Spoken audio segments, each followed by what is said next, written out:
सीखो, ट्रेड करो, उड़ो।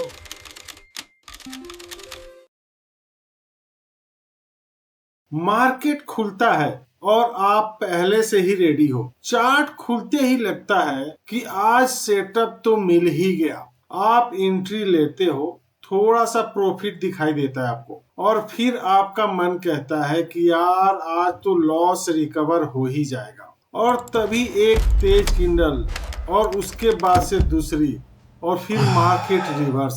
आपका स्टॉप लॉस हिट हो जाता है। फिर सोचते हो कोई बात नहीं यार, दूसरा ट्रेड ले लेते हैं, फिर उसमें भी लॉस, फिर तीसरा।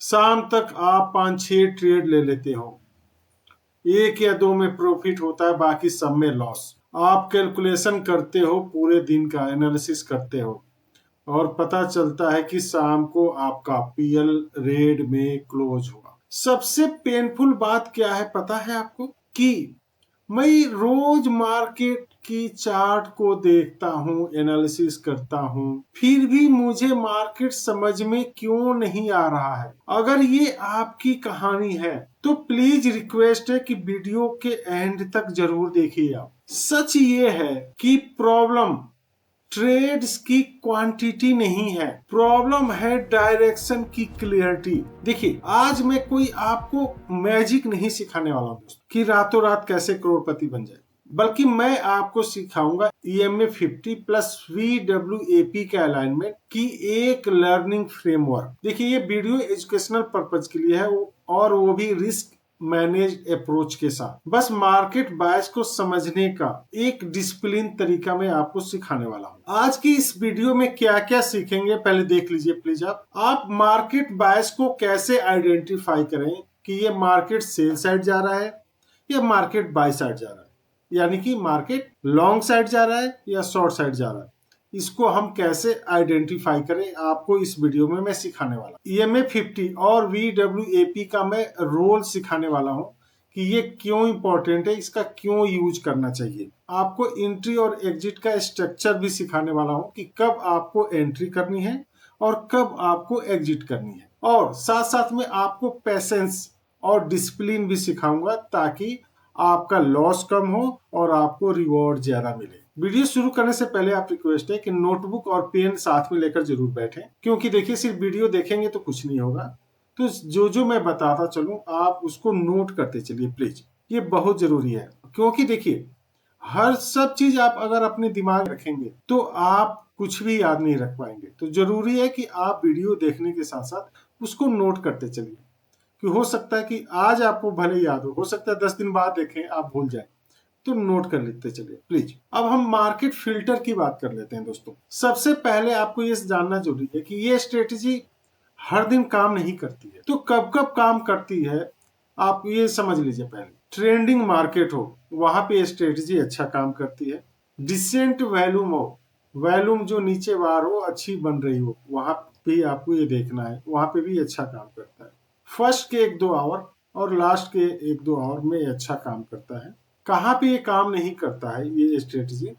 साइडवेज मार्केट में स्ट्रेटेजी काम नहीं करेगा। फ्लैट यदि ओपनिंग हो तब भी स्ट्रेटेजी काम नहीं करेगा। अगर कोई मेजर न्यूज उस दिन अनाउंस होना हो, आरबीआई का या कुछ भी उस स्टॉक से रिलेटेड न्यूज आ रहा हो, तो उस दिन आप इसको अवॉइड करें। 90% ट्रेडर यहीं पे गलती करते हैं दोस्तों। सेटअप होता नहीं है फिर भी ट्रेड ले लेते हैं। देखिए, वेट करना भी एक स्किल है। अगर आप किसी दिन ट्रेड नहीं कर रहे हो तो वो भी एक ट्रेड ही माना जाता है। पैसे गंवाने से अच्छा है कि ट्रेड मत करो। चार्ट सेटअप की बात कर लेते हैं। सिर्फ आपको 2 इंडिकेटर चाहिए, उससे ज्यादा कोई इंडिकेटर की जरूरत नहीं है इस स्ट्रेटेजी के लिए। पहला EMA 50 और नेक्स्ट हम VWAP का यूज करेंगे। देखिए, अगर आप स्कैल्पिंग कर रहे हो, स्कैल्पर हो, तो 5 मिनट का चार्ट यूज करें। अगर आप इंट्राडे पोजिशनल हो तो 15 मिनट का चार्ट यूज कीजिए। अगर आप स्विंग ट्रेडर हो तो 1 घंटे के चार्ट या डेली के चार्ट यूज करें आप। अब आप सोच रहे होंगे कि EMA 50 क्यों यूज कर रहे हैं। EMA 50 एक डायनेमिक सपोर्ट और रेजिस्टेंस की तरह काम करता है दोस्तों, इसलिए हमने EMA 50 इस स्ट्रेटेजी में यूज कर रहे हैं। और VWAP क्योंकि जो बड़े बड़े ऑपरेटर होते हैं VWAP जरूर यूज करते हैं। एक्चुअली VWAP बताता है कि प्राइस क्या बहुत ज्यादा महंगा है या सस्ता है, ये भी VWAP बताने का काम करता है। इसलिए हमने सिर्फ 2 इंडिकेटर किया है। अगर जितना ज्यादा इंडिकेटर यूज करेंगे आप उतना ज्यादा कंफ्यूज होंगे, तो सिंपल रखिए चार्ट को प्लीज। अब हम इसको चार्ट पे चलते हैं, पहले हम सेटअप कर लेते हैं। दोस्तों मैं चार्ट पे आ चुका हूँ, निफ्टी का चार्ट मैंने ओपन किया है, निफ्टी 50 का चार्ट है और टाइम 15 मिनट है, तो इसको हम 5 मिनट पे ले आएंगे और इंडिकेटर सेक्शन में जाएंगे हम, और यहाँ पे हम यूज करेंगे EMA, ये मूविंग एवरेज एक्सपोनेंशियल, और दूसरा इंडिकेटर हम यूज करेंगे VWAP। इसको हम बंद कर देते हैं। अब सेटिंग कर लेते हैं। पहले हम EMA पे जाएंगे और इसकी इनपुट्स पे जाएंगे। यहाँ पे लेंथ जो है ना, ये लेंथ 9 है, इसको हम 50 करेंगे और फिर स्टाइल में जाएंगे और इसकी स्टाइल की हम कलर कर देते हैं, आप चाहे तो कुछ भी कलर, मैं ब्लैक कर देता हूँ और इसकी थिकनेस थोड़ी सी मैं इंक्रीज कर देता हूँ, ठीक है। और फिर क्या करेंगे, ओके कर देंगे दोस्तों। अब हम वीवैप की थोड़ी सी सेटिंग कर लेते हैं। इनपुट्स में कोई चेंज नहीं करना आपको। स्टाइल में आइए, इसको कलर थोड़ी सी हम डार्क कर लेते हैं ब्लू, और इसकी भी थिकनेस हम इंक्रीज कर लेते हैं और हम ओके कर देते हैं। ये हमारा चार्ट सेटअप हो गया।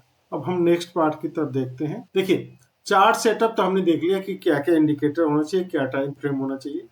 अब हमें कैसे ट्रेड को आइडेंटिफाई करना है, कैसे हमें बाय करना चाहिए, वो हम देख लेते हैं। चलिए अब हम बाय साइड का हम सेटअप देख लेते हैं कि क्या क्या होना चाहिए। पहला तो ट्रेंड हम कैसे आइडेंटिफाई करेंगे, प्राइस EMA 50 के भी ऊपर होना चाहिए और VWAP के भी ऊपर होना चाहिए। उसके बाद से क्या हो, जब पहले क्रॉसओवर किया हो तब एंट्री नहीं लेना है। क्रॉसओवर करने के बाद प्राइस थोड़ा सा ऊपर जाए और वापस आके EMA 50 या VWAP के पास वापस आए और वहां पे प्राइस आके होल्ड करे, उसके बाद एक ग्रीन कैंडल बने, और जब ग्रीन कैंडल बन रही है नीचे वैल्यूम भी इंक्रीज हो, ये नोट कर लीजिएगा, बहुत इंपॉर्टेंट है। और जो उसकी वीक है नीचे डंडी, या तो बने ना, या बने तो और उसके नीचे डंडी बने, इससे ये पता चलता है कि सेलर कमजोर हो रहे हैं और बायर क्या हो रहे हैं, स्ट्रॉन्ग हो रहे हैं। तो ये हमारा ट्रिगर कैंडल है। एंट्री कब लेंगे,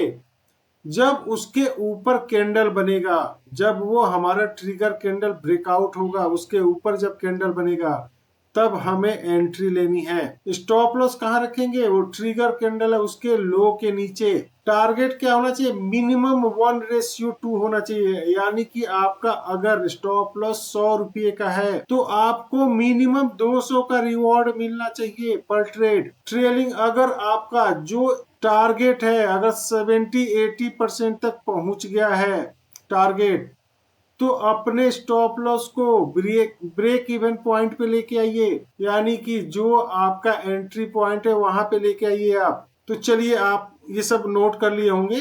अब हम चार्ट पे चलते हैं और एग्जाम्पल हम देख लेते हैं। दोस्तों चार्ट पे आ चुके हैं, अब हम एग्जाम्पल देख लेते हैं। पहला कंडीशन क्या है कि कैंडल EMA 50 के भी ऊपर होना चाहिए, ब्लैक वाली लाइन EMA 50 है, ब्लू वाली लाइन VW इसके ऊपर होना चाहिए। यहाँ पे है, लेकिन मैंने क्या बोला था कि क्रॉसओवर पे एंट्री नहीं लेनी है। जब नीचे से ऊपर आए तो आपको एंट्री नहीं लेनी है। जैसे यहाँ आया, यहाँ से नीचे आया, फिर ऊपर गया, आपको यहाँ पे एंट्री नहीं लेनी है। उसके बाद क्या करना है, जब ये वापस पुल बैक करे, कहाँ पे, EMA 50 के पास या VWAP, यहाँ पे आया तो यहाँ पे आपको पुल बैक करने के बाद एक green candle, strong green candle बने, यहाँ पे बन रहा है, तो हम इसके हाई पे एंट्री लेंगे। स्टॉप लॉस क्या रहेगा हमारा, इसके लो के नीचे, और टारगेट हमारा क्या होगा 1:2। लॉन्ग पोजीशन लगाते हैं, 1:2 जब अचीव हो जाए आपको निकल जाना है मार्केट से, मिनिमम जो आपको है वो निकलना है लेके, ठीक है। और एक एग्जांपल देख लेते हैं। देखिए दूसरा एग्जांपल देख लेते हैं। यहाँ पे नीचे प्राइस क्रॉस किया, यहाँ पे आपको एंट्री नहीं लेनी है। वापस जब दोबारा इसके पास आएगा, देखिए यहाँ से आया, यहाँ पे ये पुल बैक किया, देखिए आपको दोनों ऊपर हैं, यहाँ पे आपको एंट्री लीजिए। देखिए स्टॉप लॉस इसके नीचे रखना है, इसके नीचे स्टॉप लॉस, और 1:2, या देखिए आप कुछ ही मिनट में आपका टारगेट अचीव हो जाएगा। अगर कुछ होल्ड करेंगे तो और देखिए, तो मैंने आपको दो एग्जांपल दिखा दिया बाय साइड का। अब हम सेल साइड का हम सेटअप समझ लेते हैं। अब सेल साइड का सेटअप नोट करते चलिए प्लीज, बहुत इंपॉर्टेंट है। प्राइस क्या होना चाहिए, ट्रेंड कैसे आइडेंटिफाई करोगे, प्राइस यानी कि कैंडल EMA 50 के भी नीचे होना चाहिए और VWAP के भी नीचे होना चाहिए, पहला। दूसरा, जब क्रॉसओवर करे उसके बाद वापस पुल बैक करके वापस आए EMA 50 या VWAP लाइन के पास, कंफर्मेशन कब होगा, उसके बाद से प्राइस वहीं पे रुके और रेड कैंडल बने और वॉल्यूम भी इंक्रीज हो और अपर साइड में वीक हो, डंडी हो अपर साइड में। इससे ये पता चलता है कि सेलर एक्टिव है, बायर कमजोर हो रहे हैं। एंट्री कब लेना है, उस कैंडल का जब ब्रेकआउट हो, ट्रिगर कैंडल का, उसके लो के नीचे हमें एंट्री लेना है। स्टॉप लॉस कहाँ रहेगा, ब्रेकआउट कैंडल है उसके हाई के ऊपर। टारगेट क्या होना चाहिए, मिनिमम 1:2 हमें टारगेट होना चाहिए। ट्रेलिंग कब तक करना है, अगर 70-80% तक अगर आपका प्रॉफिट हो गया तो अपना स्टॉप लॉस को ब्रेक इवन पे लाइए, यानी कि जहां पे एंट्री पॉइंट है वहां पे अपना स्टॉप लॉस लेके आइए। चलिए अब चार्ट पे चलते हैं, एग्जाम्पल देख लेते हैं। दोस्तों मैं चार्ट पे आ चुका हूं, अब आपको एग्जांपल दिखा देते हैं। जब यहां से पहली बार क्रॉसओवर किया, आपको एंट्री नहीं लेनी है, ये वापस आएगा EMA पे, वहां से जब पुल बैक करेगा और एक बड़ी रेड कैंडल बनेगी, देखिए ये रेड कैंडल है, इसके नीचे हम जब कैंडल बनेगी तब एंट्री लेंगे। स्टॉप लॉस कहाँ रखेंगे, इसके ऊपर, और कहाँ तक हम करेंगे 1:2, या हम ट्रेल कर लेंगे। ट्रेल कब करेंगे, जब अगर आपका प्रॉफिट 70-80% आ जाए तो अपना जो स्टॉप लॉस है ये वाला, इसको यहाँ पे ले आइए, फिर ट्रेल कीजिए। देखिए देखिए कितना खूबसूरत सेटअप चला हुआ है। और एक एग्जाम्पल दिखा देता हूँ मैं। देखिए प्राइस ऊपर गया, फिर क्रॉसओवर करके नीचे आए, तो यहाँ पे एंट्री नहीं लेनी है आपको, वापस दोबारा इसके पास आएगा और बड़ा रेड कैंडल बना, देखिए बना, इसके आपको नीचे स्टॉप लॉस रखना है, इसके नीचे एंट्री करनी है और फिर आपको अपना टारगेट अचीव कीजिए। देखिए कितना खूबसूरत सा सेटअप बना हुआ है, ठीक है। और वॉल्यूम भी देखिए नीचे काफी अच्छे से इंक्रीज हुआ है। तो आप सेटअप का ध्यान रखिए, अच्छा सेटअप है, आप इस पे काम कीजिए। तो दोस्तों मैंने दो आपको सेल साइड का भी एग्जाम्पल समझा दिया है। अब हम नेक्स्ट पार्ट की तरफ बढ़ते हैं। देखिए दोस्तों, एंट्री तो आप ले लोगे, लेकिन सबसे हार्ड पार्ट क्या होता है, वेट करना। आपको अपनी उंगलियों पे कंट्रोल करना पड़ेगा, अपने दिमाग पे कंट्रोल करना पड़ेगा, शांत रखना पड़ेगा, तब जाके एक अच्छा सेटअप पे एंट्री मिलती है।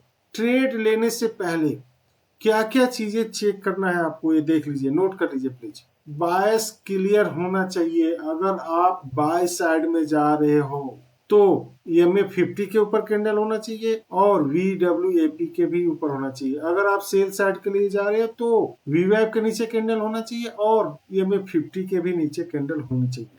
पुल बैक करना चाहिए, रिजेक्शन कैंडल बने और वॉल्यूम भी ओके रहे, मतलब नॉर्मल 2-4 कैंडल से अच्छा रहे, और स्टॉप लॉस आपका डिफाइन होना चाहिए। अगर किसी एक में भी आपको डाउट है, आपके फेवर में नहीं है, तो आपको ट्रेड नहीं लेना है। दोस्तों देखिए, ट्रेड लेना बहुत भारी काम नहीं है, बल्कि अपने पैसों को कैसे बचा के संभाल के रखना, ये भारी काम है। तो अपने पैसों को कैसे बचाएंगे, चलिए देख लेते हैं। अगर आपके पास सपोज 1 लाख रुपए है, तो किसी भी एक ट्रेड में 10,000 से 20,000 के रुपये के बीच में ही लगाना है। उससे ज्यादा कितना भी अच्छा ट्रेड क्यों ना हो, आपको नहीं लगाना है। पर ट्रेड आपको सिर्फ और सिर्फ 1% ही लॉस लेना है, उससे ज्यादा का लॉस नहीं लेना है। पोजीशन साइज यानी कि कितना आपको स्टॉक खरीदना है, उसका मैंने फॉर्मूला दे दिया, इसके हिसाब से कैलकुलेट करके आप निकाल सकते हैं। अगर किसी भी दिन आपके टोटल कैपिटल का 3% से ज्यादा लॉस हो जाए, आपको पूरे दिन ट्रेड नहीं करना है, उसके बाद एग्जिट हो जाइए 3% होते ही। मार्केट आप उस दिन आपके लिए नहीं बना है, बाहर चले जाइए। Know early exit, minimum 3 candle तक होल्ड कीजिए और फिर देखिए। और दिन भर की जो भी ट्रेड लिया है, चाहे फायदा हो चाहे नुकसान हो, उसका जनरल मेंटेन करें। उससे क्या सीखा आपने, ये मेंटेन करें। कहाँ पे लिया, कब एग्जिट किया, क्या आप उस समय दिमाग में क्या सोच रहे थे, जरूर मेंटेन करें। और दिन भर में सिर्फ 2-3 परफेक्ट सेटअप का ही वेट कीजिए, बहुत ज्यादा ट्रेड मत लीजिए। जितना ज्यादा आप ट्रेड लोगे उतनी ज्यादा आप अपने पैसे कमाओगे। मैं आपको एक बोनस रूल देने वाला हूं दोस्तों, नोट कर लीजिए, बहुत इंपॉर्टेंट है। अगर आपको एक्स्ट्रा कंफर्मेशन चाहिए तो एटीआर इंडिकेटर यूज करें। अगर एटीआर की वैल्यू ज्यादा है तो आपको स्टॉप लॉस थोड़ा सा बड़ा रखिए। अगर एटीआर की वैल्यू कम है तो स्टॉप लॉस छोटा रखिए। अब हम क्विक रिकैप कर लेते हैं कि इस वीडियो में हमने क्या क्या सीखा है। EMA 50 प्लस VWAP का कैसे परफेक्ट यूज करना है ये मैंने आपको बताया। पुल बैक का वेट करना सिखाया आपको, कब तक वेट करना है। मिनिमम आपको 1:2 रिस्क रिवॉर्ड लेना है आपको, और आपको टोटल अपने कैपिटल का 1% ही लॉस लेना है पर ट्रेड, ये भी आपको मैंने बताया। देखिए, वीडियो तो आपने देख लिया, अब आपकी बारी है दोस्तों। आप कमेंट जरूर कीजिए, आपके सबसे बड़ी प्रॉब्लम क्या है, कमेंट में जरूर लिखिए। एक अपना डिसिप्लिन हैबिट भी लिखिए जो आप ऑलरेडी फॉलो करते हो, कमेंट में लिखना ये वीडियो के। अगर आपको ये वीडियो वैल्यूएबल लगा तो प्लीज अपने दोस्तों के साथ शेयर कीजिए, चैनल को सब्सक्राइब कीजिए, लाइक कीजिए और कमेंट करना ना भूलिए, जिससे कि मुझे मोटिवेशन मिले और मैं डेली अच्छे अच्छे वीडियो आप लोग के लिए लेके आता रहूं। देखिए, मैं कोई सेबी रजिस्टर्ड एडवाइजर नहीं हूं और ये वीडियो सिर्फ और सिर्फ एजुकेशनल पर्पज के लिए है। ये कोई बाय और सेल की रिकमेंडेशन नहीं है। देखिए, मार्केट में रिस्क इन्वॉल्व है, तो जो भी आप ट्रेड लें आप अपने विवेक के अनुसार ही ट्रेड लें, आप अपने रिस्क कैपेसिटी के अनुसार ही ट्रेड लें। देखिए, कंसिस्टेंसी शॉर्टकट से नहीं आती है दोस्तों, कंसिस्टेंसी स्ट्रक्चर से आती है। कैसी स्ट्रक्चर आप फॉलो कर रहे हो, आपके डिसिप्लिन से आती है दोस्तों, और आपके पैसेंस से आती है। मार्केट उन्हीं लोगों को रिवॉर्ड देता है जो प्रॉपर प्रोसेस फॉलो करते हैं। जो शॉर्टकट अपनाते हैं दोस्तों, उनको मार्केट कभी रिवॉर्ड नहीं देता है। तो मिलते हैं अगले वीडियो में, तब तक मेरे साथ बोलिए लर्न, ट्रेड, फ्लाई। जय हिंद।